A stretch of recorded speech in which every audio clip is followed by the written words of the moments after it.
ಮೊದಲಿಗೆ ಚಿಕ್ಕ ಮನೆಯಲ್ಲಿದ್ದು ಮೇಡಮ್, ದೊಡ್ಡ ಮನೆ ಕಟ್ಟಬೇಕು ಅನ್ನೋ ಆಸೆ ತುಂಬ ಇತ್ತು. ಇವಾಗ ಮನೆ ದೊಡ್ಡ ಮನೆ ಆಗಿದೆ. ಈ ಥರ ಕಟ್ಬೇಕು ಅನ್ನೋದು ನನಗೆ ಕನಸಾಗಿತ್ತು. ಕನಸು ಇವಾಗ ನನಸಾಗಿತ್ತು.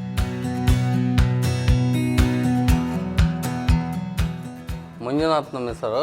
ನಮ್ಮ ಮನೇಲಿ 4 ಜನ. ನಮ್ಮ ಮಿಸ್ಸಸ್, ನಾವು, ನಮ್ಮ ಮಗಳು, ಮಗ. ನಮ್ಮ ಹೆಸರು ಭಾಗ್ಯಲಕ್ಷ್ಮಿ ಅಂತಂದೇಳಿ. ಹಿರೇ ಮಗ ಹೋಟ್ಲು ಬಿಸ್ನೆಸ್ ಮಾಡ್ತಾನೆ. ಚಿಕ್ಕ ಮಗಳು ಓದ್ತಾ ಇದ್ದಾಳೆ, ಸೆಕೆಂಡರಿ PC ಓದ್ತಾ ಇದ್ದಾಳೆ.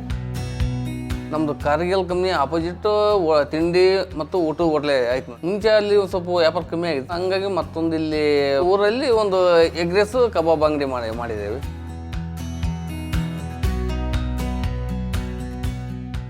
ನಾವು ಫಸ್ಟಿಗೆ ಒಂದು ಚಿಕ್ಕ ರೂಮಲ್ಲಿ ಇದ್ವಿ. ಸುಮಾರು ಒಂದು 12 ವರ್ಷ ಒಂದು ರೂಮಲ್ಲಿ, ಒಂದೇ ರೂಮಲ್ಲಿ ಜಾಯಿಂಟ್ ಫ್ಯಾಮಿಲಿ ಇದ್ದರು. ಇಬ್ಬರು ಜಾಯಿಂಟ್ ದೊಡ್ಡ ಮನೇಲಿ ನಮ್ಮ ಮಾವ ನಮ್ಮ ಮೈದ ಇದ್ರು. ನಮ್ಮದು ನಾವು ಚಿಕ್ಕ ಒಂದು ಸಣ್ಣ ರೂಮಲ್ಲಿ ನಾವಿದ್ವಿ. ಒಂದು 12 ವರ್ಷ ಇದ್ವಿ. ಹೋಟ್ಲು ಒಂದೇ ದುಡಿಮೆ ಕಡಿಮೆ ಇತ್ತು. ಆಮೇಲೆ ಇನ್ನೂ ಡಿವೈಡ್ ಆಗಿರಲಿಲ್ಲ. ಮನೆ ಕಟ್ಬೇಕು ಅನ್ನೋ ಕನಸಿತ್ತು, ಆದರೆ ಈಗ ಆಪ್ಷನ್ಸ್ ಇರಲಿಲ್ಲ. ಹಾಗಾಗಿ ಹಂಗೆ ಒಂದೇ ರೂಮಲ್ಲೇ ಒಂದು 10 ವರ್ಷ ಜೀವನ ಮಾಡಿದ್ವಿ. ಡಿವೈಡ್ ಆಯಿತು. ಡಿವೈಡ್ ಆದ್ಮೇಲೆ ಮನೆ ಕಟ್ಬೇಕು ಅನ್ನೋ ಒಂದು ಇತ್ತು ರೀ.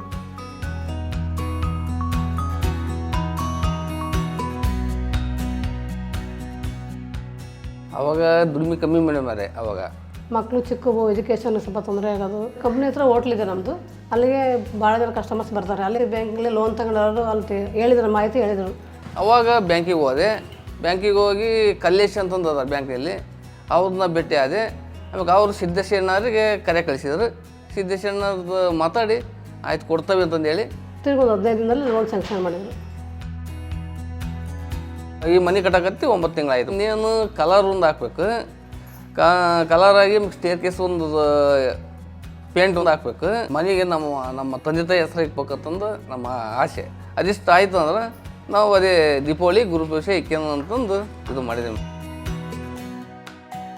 ನಮ್ಮ ಇಷ್ಟು ಕಷ್ಟಪಡೋದಕ್ಕೂ ಸ್ವಂತ ಮನೆ ಅಂತ ಆಯ್ತಲ್ಲ ಅಂತ ಖುಷಿ ಆಗುತ್ತೆ. ಒಂದು ಹಾಲ್ ಇರಬೇಕು, 2 ರೂಮ್ ಇರಬೇಕು, ಒಂದು ಕಿಚನ್ ಇರಬೇಕು ಅನ್ನೋದು ಇತ್ತು. ಅದು ಆಸೆ ಇವಾಗ ಈಡೇರಿತು.